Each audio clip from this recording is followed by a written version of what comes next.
Uccide il fratello e tutta la famiglia del fratello per questioni di eredità, poi confessa tutto alla moglie, esce per costituirsi ma si dà alla fuga, poi tenta il suicidio sparandosi, morirà poco dopo all'ospedale di Caltanissetta. Non solo è accusato di aver sfregiato la scala dei turchi, ma a Domenico 40 la procura notifica avviso di garanzia con una lunga lista di raid vandalici nell'Agrigentino.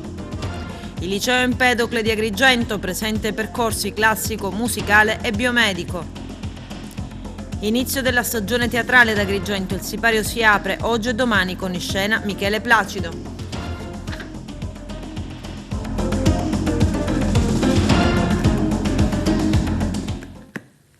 Bentrovati gentili telespettatori al nostro appuntamento con l'informazione. In apertura la cronaca, un uomo stermina la famiglia del fratello per delle questioni di eredità, poi si spara al telefono col 112, è successo a Licata, tra le vittime un bambino di 11 anni e un ragazzino di 15. All'ospedale Sant'Elia di Caltanissetta muore anche il killer, c'è il servizio.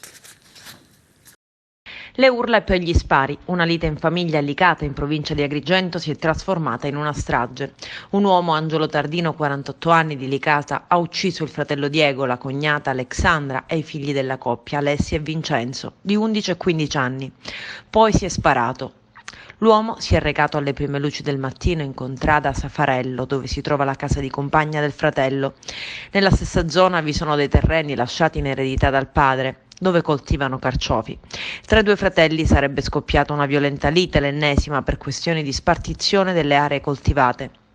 I dissapori proseguivano pare da tempo.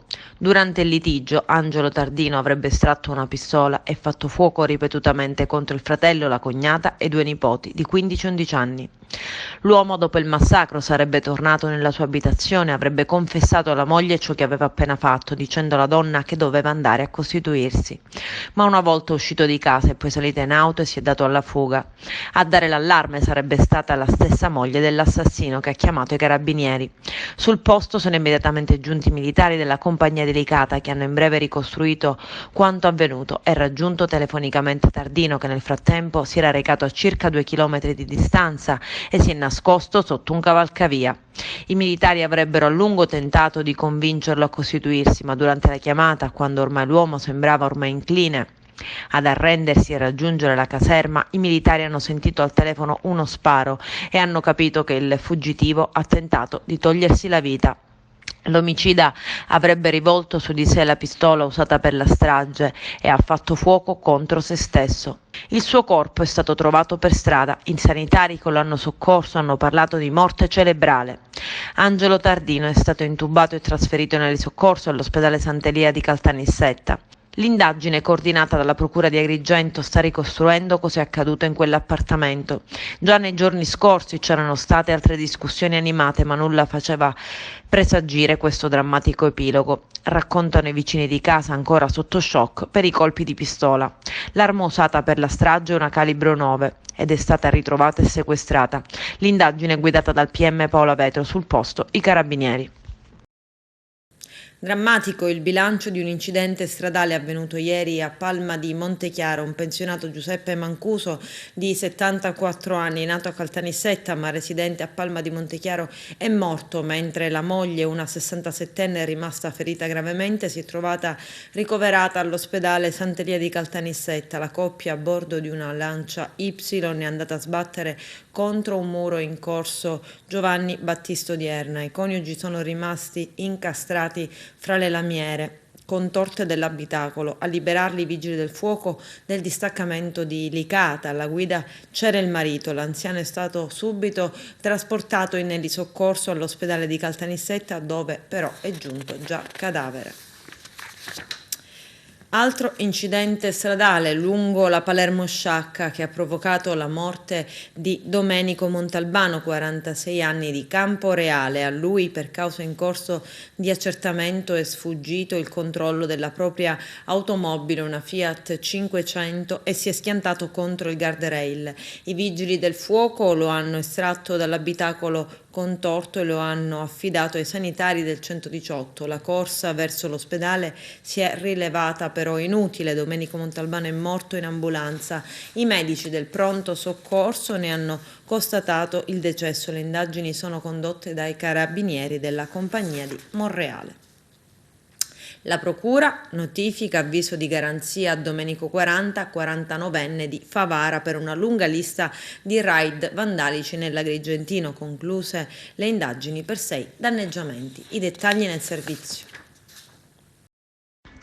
La Procura della Repubblica di Agrigento, tramite i carabinieri della Compagnia della Città dei Templi, capitanati dal maggiore Marco La Rovere, ha notificato l'avviso di conclusione delle indagini preliminari coordinate dal procuratore Patronaggio e dall'aggiunto Salvatore Vella a carico di Domenico 40, 49 anni, già alla ribalta della cronaca per essere stato denunciato dai carabinieri quale presunto responsabile del recente raid vandalico alla Scala dei Turchi.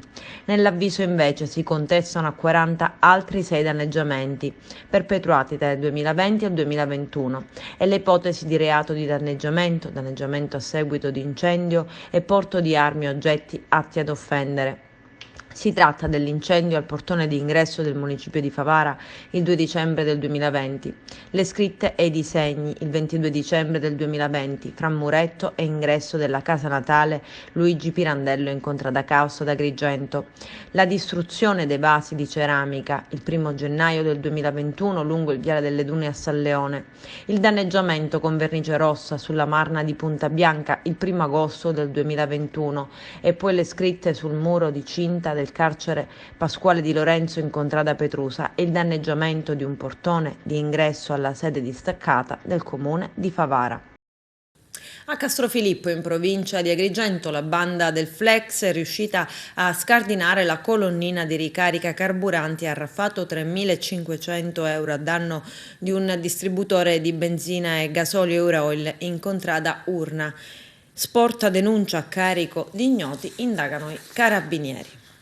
E il questore della provincia di Agrigento, Rosa Maria Iraci, ha firmato un provvedimento di sospensione per 5 giorni dell'attività di un esercizio pubblico di somministrazione di alimenti e bevande ad Agrigento, adottato a seguito di controlli da parte dei poliziotti e della squadra volanti, che hanno accertato la frequenza abituale del locale da parte di soggetti con pregiudizi penali. La normativa di riferimento è l'articolo 100 del testo unico delle leggi di pubblica sicurezza.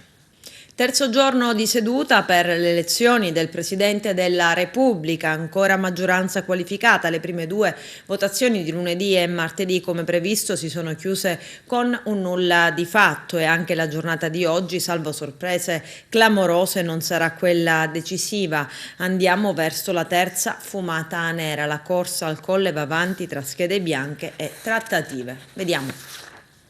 Terzo giorno oggi di votazione per il neopresidente della Repubblica. Ieri sera è terminato intorno alle 19:40 lo spoglio della seconda giornata per eleggere il 13° presidente della Repubblica Italiana. La giornata di ieri è stata caratterizzata dall'ufficializzazione di 3 candidati del centrodestra, Letizia Moratti, Carlo Nordio e Marcello Pera. Il centrosinistra, da parte sua, ha annunciato a spoglio già in corso che non intende presentare una rosa di candidati e che non ritiene possibile alcun accordo sulla terna illustrata da Salvini, da Meloni e da Tajani del centrodestra. I risultati di ieri hanno visto 527 le schede bianche, quindi Paolo Maddalena si è confermato il più votato con 39 preferenze, al pari dell'attuale Presidente della Repubblica Sergio Mattarella. Seguono Renzo Tondo con 18, Roberto Cassinelli con 17, Ettore Rosato 14, Umberto Bossi 12, Giorgetti, Manconi e Cartabia 8. Quindi Silvio Berlusconi e Moles con 7 voti, Nicola Gratteri con 6, 38 le schede nulle e 125 i voti dispersi. Si riparte stamani, quindi, dopo la fumata nera di ieri. Anche oggi, per la maggioranza richiesta, il quorum è composto da 2/3 componenti dell'Assemblea, ovvero 673 voti, e dalla quarta votazione in poi sarà sufficiente la maggioranza assoluta più uno dei grandi elettori, ovvero 505. Intanto abbiamo sentito un grande elettore agrigentino, il parlamentare Michele Sodano, ex 5 Stelle, transitato attualmente a Misto. Sentiamo una sua riflessione. Ciao a tutti gli amici di TVA, oggi terzo giorno di votazioni per l'elezione del Presidente della Repubblica, quindi l'ultimo giorno in cui occorre una maggioranza dei 2/3 dei grandi elettori, motivo per cui ancora oggi i partiti di maggioranza presenteranno una scheda bianca, quindi sarà di fatto una fumata nera. Noi invece del gruppo misto siamo disponibili da domani a dare i nostri 40 voti che finora sono stati dati al magistrato Paolo Maddalena per convergere su un candidato che dovrà essere individuato dal centrodestra o dal centrosinistra, che sia credibile, che possa veramente guidare il nostro Paese nella difesa della Costituzione, nella difesa dei più deboli e soprattutto nella ripresa economica e sociale dell'Italia. Una cosa che penso assolutamente è quello che i partiti non possano perdere tempo con i loro giochi di palazzo, non possono pensare al proprio tornaconto rispetto a quello che potrebbe essere il proseguo o meno della legislatura. Qua ci sono i rincari delle bollette, l'inflazione più alta di sempre, la disoccupazione che aumenta, quindi è opportuno appunto che ci sia un momento di serietà da parte di tutta la politica. Credo che sia stato scongiurato il pericolo di avere Mario Draghi come Presidente della Repubblica, sarebbe stata la morte della politica, ma sarebbe stato anche un messaggio sbagliato. L'Italia guidata da un Presidente rappresentante è responsabile massimo del capitalismo finanziario, delle banche di investimento, di un disegno politico che ama la crescita delle diseguaglianze, che trae profitto da quanto più una nazione possa impoverirsi. Noi invece dobbiamo ripartire dalle solide fondamenta costituzionali, cercando di fare spesa pubblica per aumentare il benessere e le condizioni di vita di tutti quei cittadini e quelle imprese che in questa fase sono completamente in ginocchio. Secondo le ultime informazioni raccolte nella banca dati indicatori territoriali per le politiche di sviluppo, la Sicilia è ultima in Italia per raccolta differenziata di rifiuti, pari al 42,3%. Il dato si riferisce all'anno 2020 e la rivelazione inizia dal 1996, quando la Sicilia era penultima per differenziata con un tasso dello 0,7%, peggio la Calabria allo 0,6%. 10 anni dopo, nel 2006, il tasso è aumentato del 6,6% e la Sicilia è stata superata da Calabria dell'8,1%. Nel 2016 la Sicilia ha toccato quota 15,4%, piazzandosi all'ultimo posto in Italia e doppiata dalla Calabria al 33,3%. Adesso il dato del 2020, ultimo disponibile, conferma la maglia nera della Sicilia al 42,3%, ben 20 punti in meno della media nazionale al 63%. Sit-in dei forestali della provincia di Agrigento davanti l'ARS, chiedono stabilità per loro, ma anche messa in sicurezza del territorio. Vediamo. Sit-in dei lavoratori forestali si è svolto davanti l'Assemblea regionale siciliana. Presenti i lavoratori della provincia di Agrigento aderenti al sindacato FLAI CGIL. Al presidio ha partecipato anche il segretario provinciale di Agrigento Giuseppe Di Franco. Tra le ragioni della protesta, che si protrarrà fino a quando il disegno di legge sulla riforma del settore esitato dalla Commissione Attività Produttive non sarà modificato secondo le richieste sindacali di FLAI CGIL, CISL e UILAR regionali. Oggi qua davanti all'Assemblea siciliana per chiedere una riforma che dia dignità ai lavoratori forestali. Noi siamo contrari a questo tipo di disegno di legge che la Commissione Attività Produttiva ha esitato. Bisogna assolutamente modificarlo per creare una forestale del futuro, una forestale produttiva che dia maggiore stabilità ai lavoratori forestali che vi lavorano, quindi con 2 contingenti, 151 operai a tempo determinato, che resti il turnover e che resti soprattutto il contingente a tempo indeterminato. Bisogna creare per far sì che la forestale pubblica resti nel futuro e quindi anche in minima parte bisogna pensare a un ricambio generazionale, perché nelle province piccole siamo con i lavoratori al di sotto dei contingenti di appartenenza, quindi bisogna fare scelte politiche. Se il governo dice non avere risorse, secondo me bisogna investire in una forestale produttiva, in una forestale che dia dignità ai lavoratori, una messa in sicurezza del territorio e una lotta al cambiamento climatico con un progetto di riforestazione. Noi chiediamo questo al governo ed è giusto che finalmente i lavoratori abbiano veramente una dignità che meritano e non bisogna fare una campagna elettorale cercando di buttare fumo negli occhi ai lavoratori forestali. Questo disegno di legge che stanno esitando porterà a una morte naturale della forestale e la Sicilia questo non lo può permettere.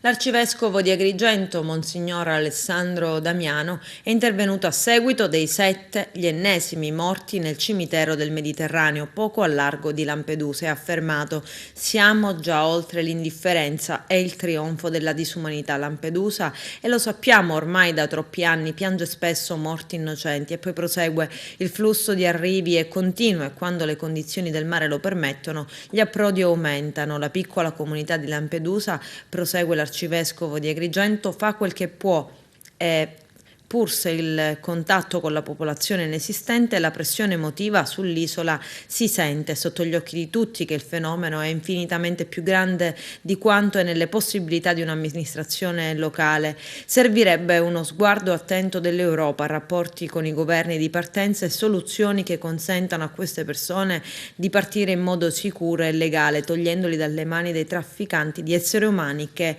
prosperano in questa situazione e rendono chi cerca una vita migliore invece una vittima. È arrivato, conclude l'arcivescovo di Agrigento Damiano, il tempo di affrontare un fenomeno che dopo 20 anni continuiamo a definire emergenza. Open Day all'Istituto Empedocle di Agrigento, che ha al suo interno l'indirizzo classico musicale ma anche biomedico. Il nostro direttore Arturo Cantella.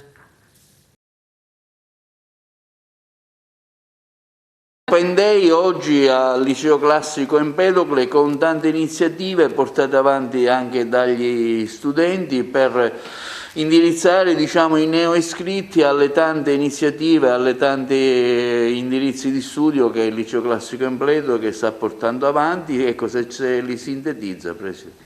Sì, il Liceo Classico e Musicale Empedocle nelle giornate del 24 e 25 gennaio in presenza ha accolto le famiglie proprio per presentare la propria offerta formativa, che è vasta e articolata. Partiamo dal liceo classico tradizionale, che è il liceo ovviamente di tipo quinquennale, con diverse discipline umanistiche e scientifiche. A questo viene affiancato il liceo classico con potenziamento di matematica, che è fondamentalmente un liceo classico di tipo tradizionale, nel quale però, come dice la parola stessa, viene potenziato lo studio della matematica in maniera curricolare dal primo al quinto anno, per acquisire anche quelle competenze scientifiche tanto richieste oggi dal mondo del lavoro.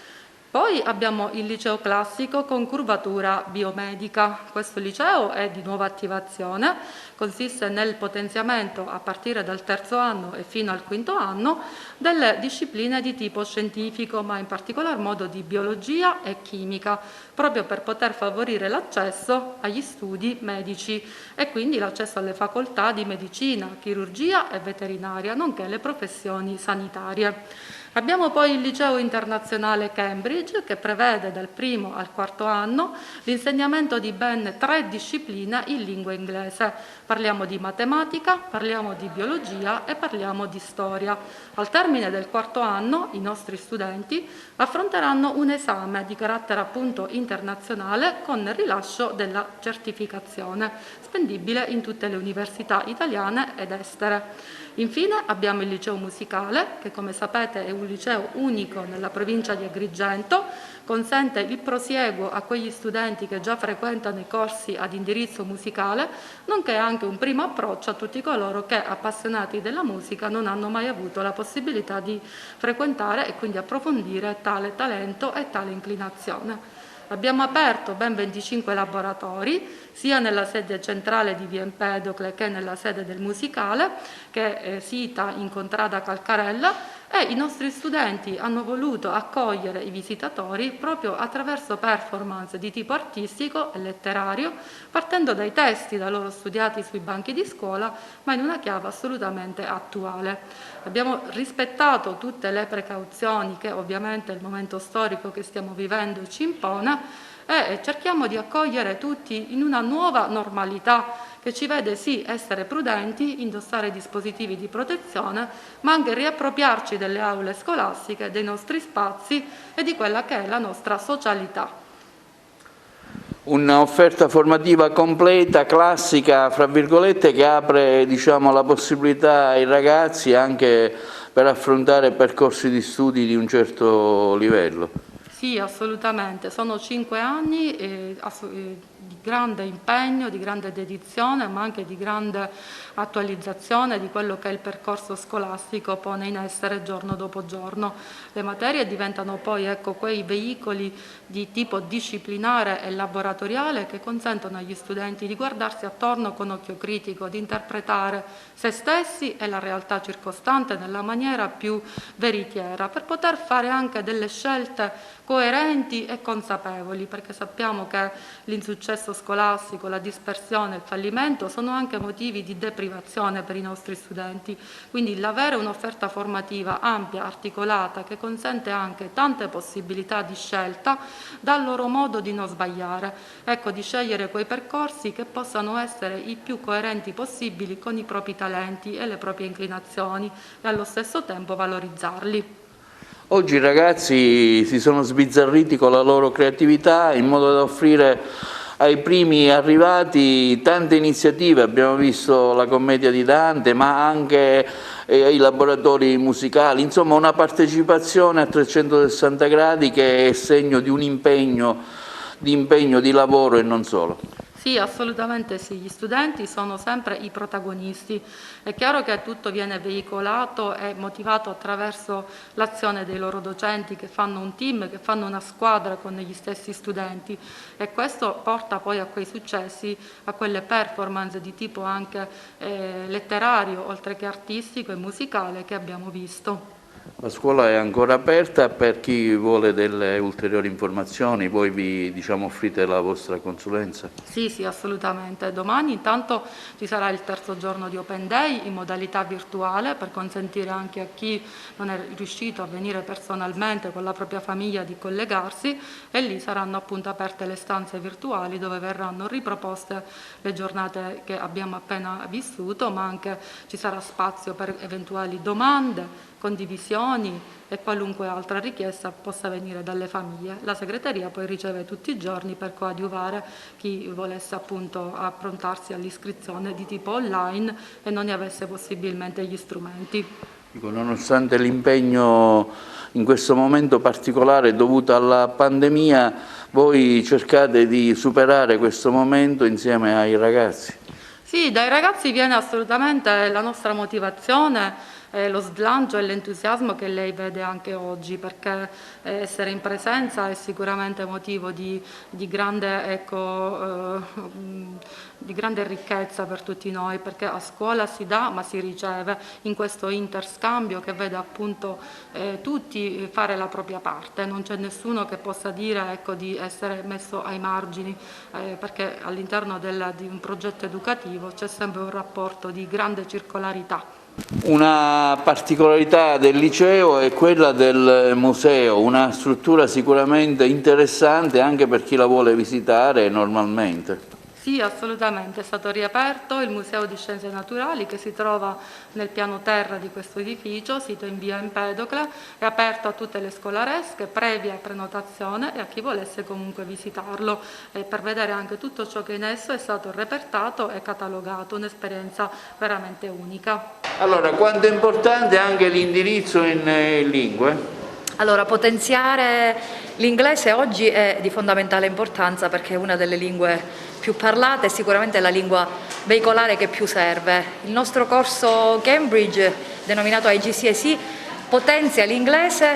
Questa disciplina viene studiata applicata alla storia, alla biologia, alla matematica. Abbiamo 4 assistenti linguistici nei nostri corsi che insegnano queste discipline e i ragazzi sicuramente avranno più opportunità per spendere le loro conoscenze e le loro skills sia nell'ambito universitario che nell'ambito lavorativo. Noi siamo il teatro. L'uomo è un animale che finge, ma non è mai tanto se stesso come quando recita. La tragedia e la commedia sono sorelle, vanno di pari passo, insieme vengono chiamate verità.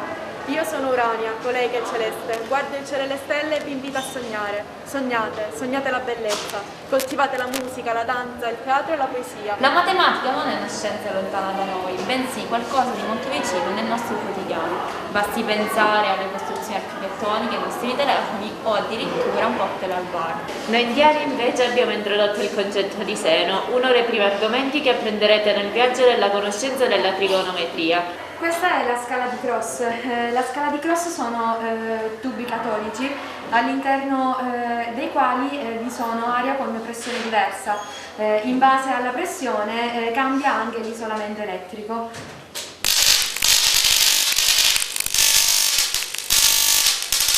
Chi è per caso Van Gogh, il signor Vincent Van Gogh? L'unico e il solo. Mi scusi interromperla, però potrei farla qualche domanda?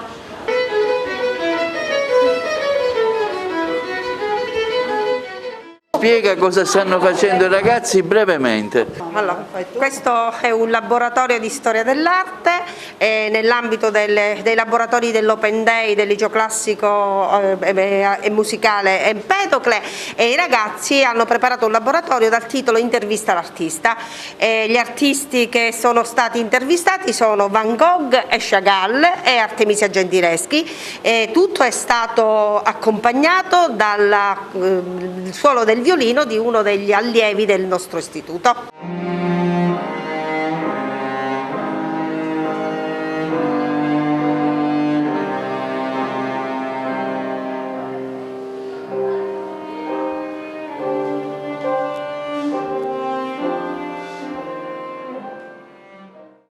Il 26 gennaio 1979 Mario Francese, giornalista di punta del Giornale di Sicilia, viene ucciso sotto casa dopo una giornata di lavoro. Era un pericolo per la mafia. Vediamo. 26 gennaio 1979, 6 colpi di pistola squarciano il silenzio di una notte fredda. La vita cambia per sempre, niente sarà più come prima. Non ebbe scampo quella notte Mario Francese, giornalista di punta del Giornale di Sicilia, ucciso sotto casa dopo l'ennesima giornata di lavoro. Le sue inchieste sull'ascesa dei Corleonesi, su Totò Riina, sui rapporti tra politica e mafia, sull'infiltrazione di quest'ultima nei grandi appalti dell'epoca avevano colto nel segno.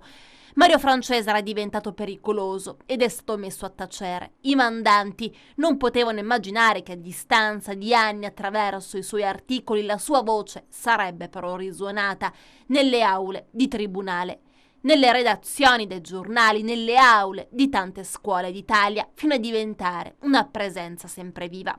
A tratteggiare la figura del nonno oggi, come apprendiamo dalle cronache, Silvia, figlia 35enne di Giulio, il quale, assieme al fratello Giuseppe, prematuramente scomparso, si fece paladino della battaglia di giustizia che condusse alla riapertura del caso e alla condanna dopo 22 anni di mandanti ed esecutori dell'omicidio del padre. Giulio Francese, appena eletto consigliere nazionale dell'Ordine dei giornalisti dopo aver concluso il mandato da presidente dell'Ordine siciliano, ha dunque passato al testimone della memoria alla figlia Silvia. Ed è lei stessa a raccontarlo sulle pagine di Noi Magazine, l'inserto giovane di Gazzetta del Sud. E nel suo contributo la nipote Silvia annuncia la prossima edizione del premio Mario e Giuseppe Francese, che nell'anno in cui cade il 30° anniversario delle stragi di Capaci e Via D'Amelio tornerà a premiare giornalisti che tengono ancora alta e viva la memoria di chi diede la vita per la verità, combattendo sino all'ultimo respiro la criminalità organizzata. Il 43° anniversario dell'assassinio di Mario Francese viene oggi commemorato con 2 manifestazioni, una a Siracusa, la sua città natale, e l'altra invece a Palermo, in Viale Campagna, nel luogo dove fu ucciso dai killer di Cosa Nostra. Mario Francese è presenza costante in questa città e il 26 gennaio diventa un appuntamento per ritrovarsi insieme nel suo nome. Così afferma Prospero Dente, segretario provinciale di Assostampa Siracusa. Cercava la verità, sì, è questa la sintesi perfetta della storia terminata con la tragica morte di Mario Francese. Egli, infatti, pubblicò per primo i nomi dei boss corleonesi che si apprestavano a scalare i vertici di Cosa Nostra.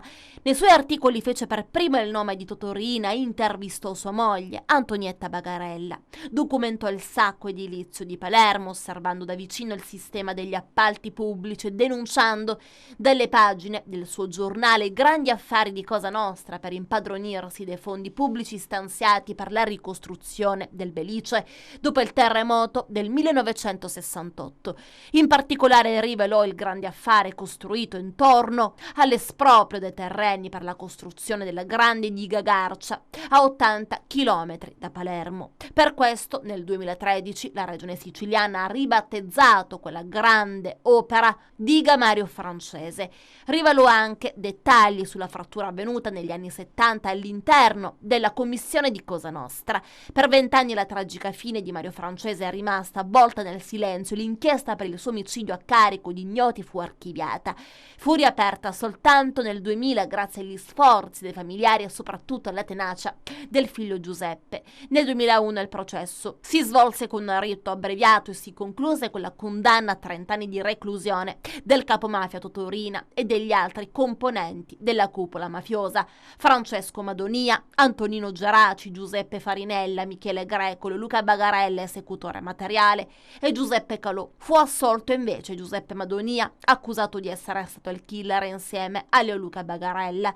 Nel processo biscorrito ordinario, l'altro imputato, Bernardo Provenzano, fu condannato all'ergastolo. La Cassazione nel 2003 confermò le condanne, anche se furono assolti i boss Pippo Calò, Antonino Geraci e Giuseppe Farinella per non aver commesso il fatto. C'erano 3 modi per morire. C'era la morte naturale che ci dava Padre Eterno.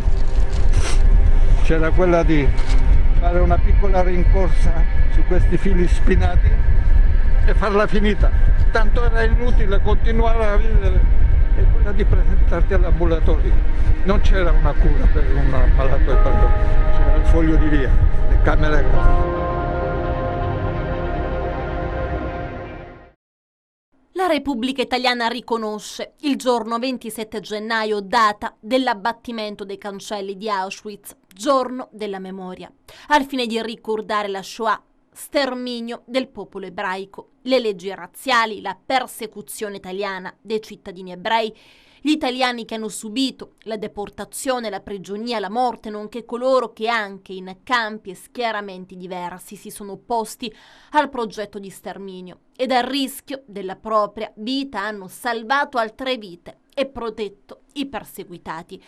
C'è un aspetto che l'uomo non può capire ed è quello che rimane talvolta silente dentro la mente, talvolta invece esce e diviene protagonista. È il male, quello che non senti, non vedi, non tocchi, ma che si palesa prima o poi con forme paradossali di discriminazione, odio, persecuzione. Ci sono poi le leggi, o meglio, regole di vita, quelle innate, già trascritte nel nostro DNA e che decidono sul nostro futuro, sulla persona che un giorno saremo. Ma quale persona, quale futuro però è toccato al milione di ebrei brutalmente sterminato poiché colpevole dell'unica trascrizione genetica che compariva all'interno di quel DNA, essere per l'appunto ebreo? È un capitolo di storia che tutti conosciamo, meglio, che tutti abbiamo in qualche modo letto e riletto all'interno dei libri di testo. È un vortice oscuro all'interno del quale è difficile districarsi, fa male ripensare che sia davvero accaduto. Fa male credere che dei bambini innocenti siano stati denudati, malnutriti, sfruttati ed uccisi. Fa male osservare le immagini, cariche di dolore, paura, terrore.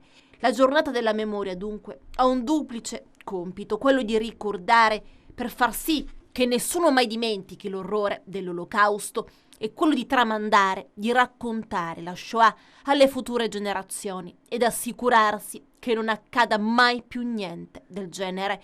E dunque, perché la giornata della memoria si celebra proprio in questo 27 gennaio?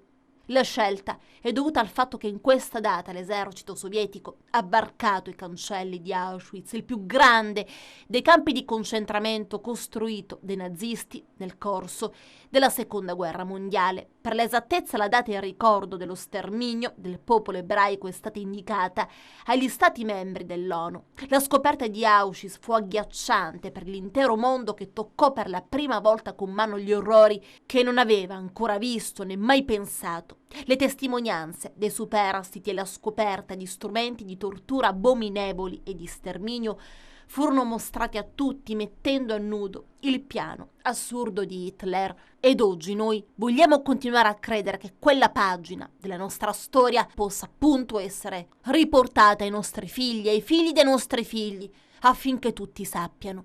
E dunque ad Alcamo sono 2 le iniziative per onorare il giorno della memoria: l'adesione al progetto della prefettura di Trapani, denominato Memorie di Inciampo, e come ogni anno la proposizione alle scuole di una selezione di libri sul tema della Shoah. E ancora domani, con inizio alle ore 9:30 nel Salone d'Onore della Prefettura, in occasione del Giorno della Memoria, si procederà alla sottoscrizione da parte di tutti i sindaci della provincia di Trapani della dichiarazione di intenti, con la quale i comuni si impegnano alla posa delle pietre di inciampo in coincidenza delle abitazioni dei cittadini deportati ai quali sono state conferite le cosiddette medaglie d'onore.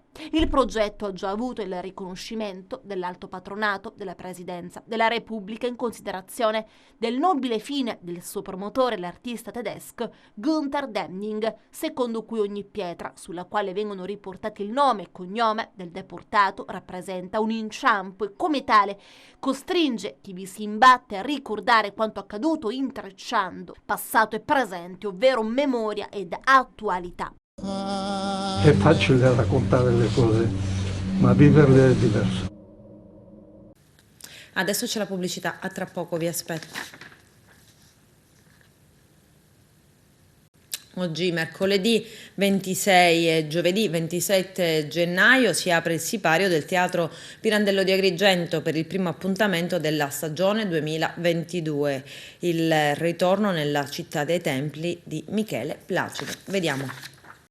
Al via stasera la stagione teatrale al Teatro Pirandello di Agrigento, un cartellone ricco di eventi che inizia oggi con la bottega del caffè di Goldoni e che vede come attore principale Michele Placido, un evento che, come ci hanno dichiarato gli organizzatori, andrà in scena con la massima sicurezza nel rispetto delle norme anti-Covid, ridotti anche i posti a sedere al fine di garantire più sicurezza possibile. La bottega del caffè è una commedia che da subito si annuncia corale, interessata a diverse figure e vicende, incentrata su un microcosmo attraverso cui Goldoni tratteggia uno sfaccettato affresco sociale e umano.